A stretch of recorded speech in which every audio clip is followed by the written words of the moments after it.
Hello, my name is Dr. George Mochocki, and welcome to Lesson 2 in a series of Principles of Supervision. Excuse me.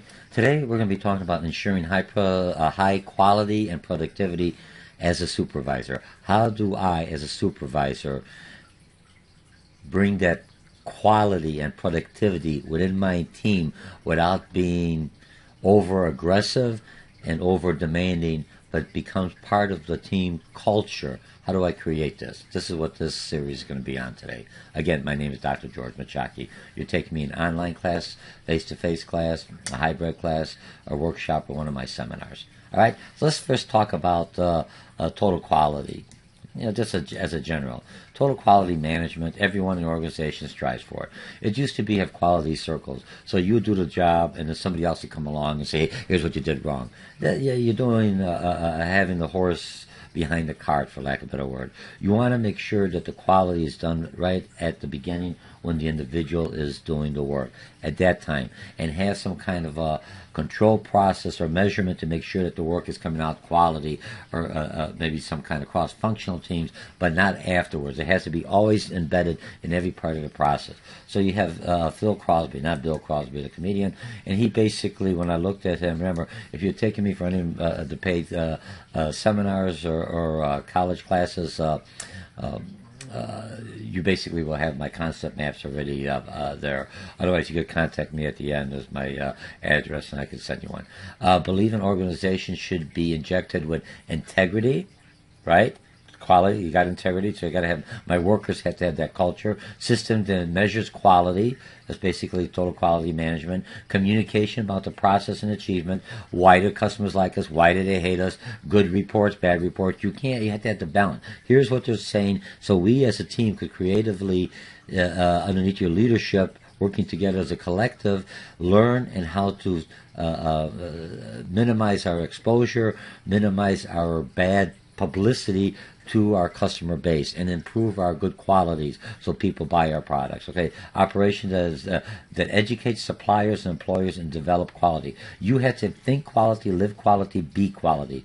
Policy support an organization commitment to quality, and it starts with the first line supervisor, and then it goes down. Because remember, you're the leader. They see what you think of quality. You give them poor quality work. They say, he doesn't have quality. If I'm quality management, I expect to have a good job done. That's close enough. Customer never knows. We'll put a wall or dig it up, and next week it blows up or something happens. That is not quality. Quality work, you do the best job. Okay?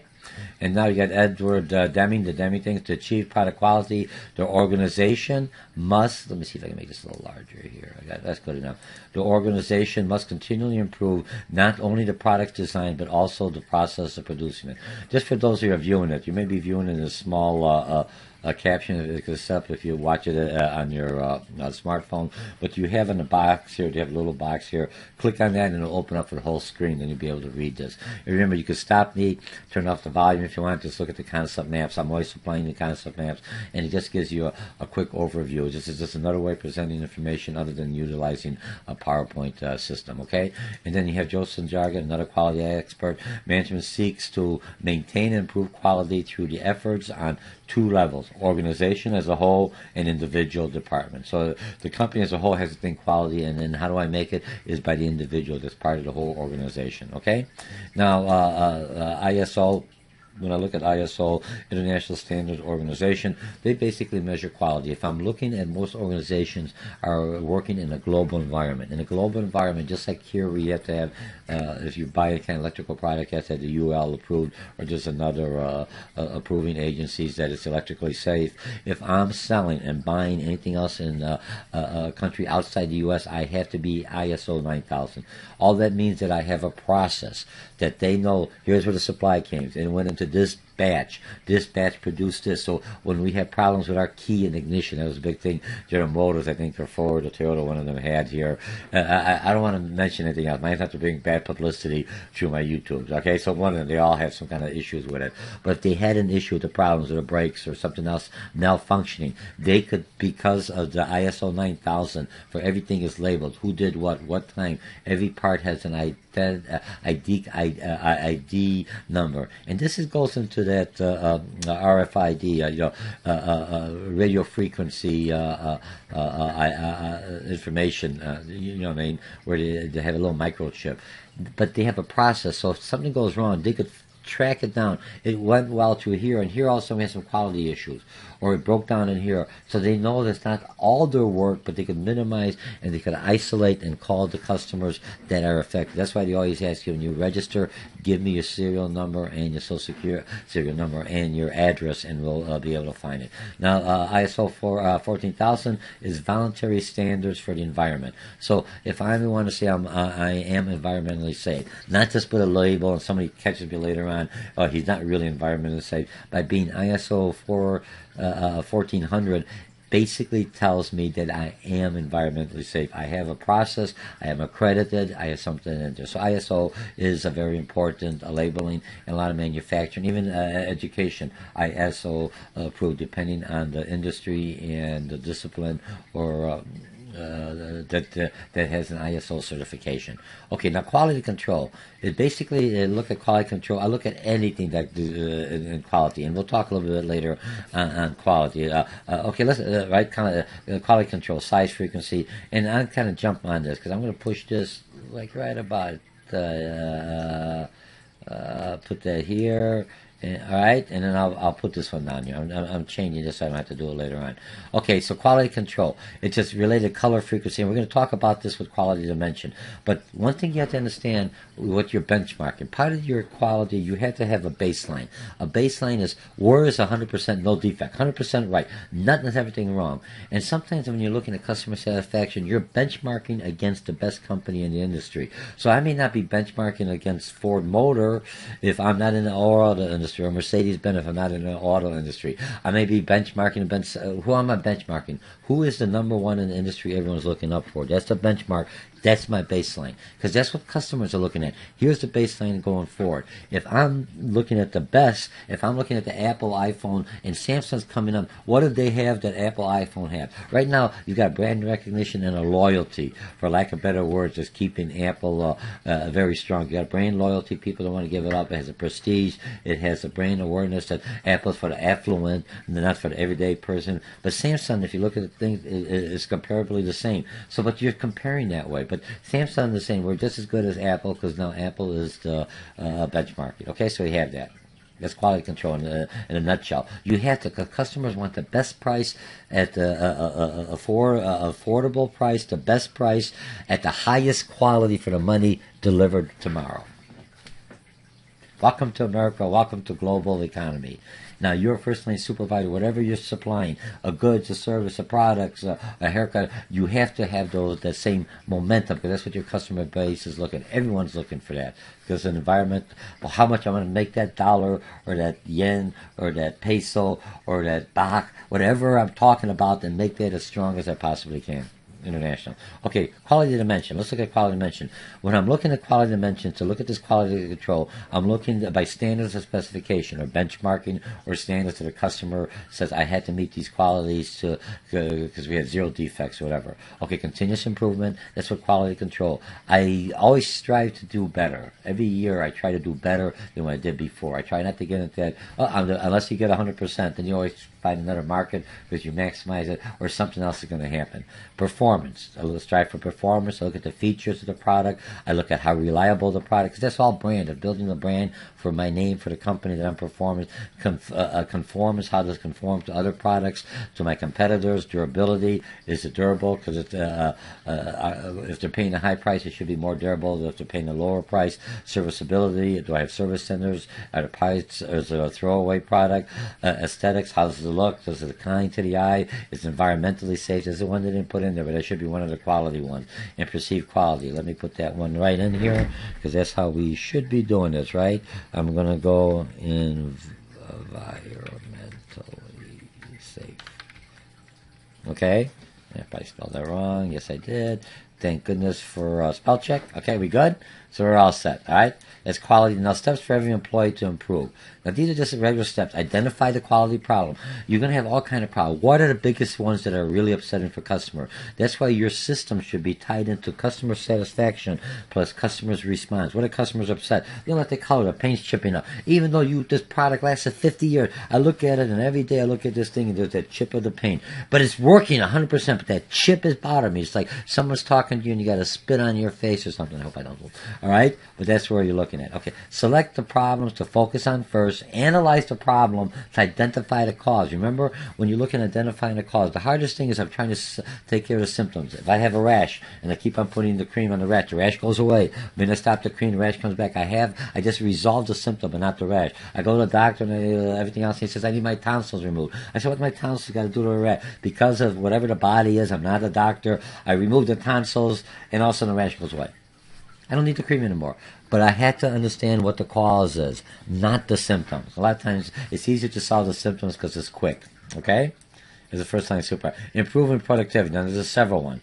Now, if I'm looking at improving productivity, improve the methods, re-engineering, process controlling, give employees more control over the way they work, design the jobs, again, business consulting and education, LLC. That's my other position, trying to get that up and going. Research, I look at productivity of companies and how to make them more productive. I don't, not startups, but as they go going forward. Reduce the overhead, monitor the work areas, and eliminate unnecessary paperwork. Hate paperwork, and I try to do that. Everything we're doing, and then in my classes, you're taking me online or face to face, is basically all sent electronically. So very little paperwork. It may still have the carbon footprint because I need more electricity.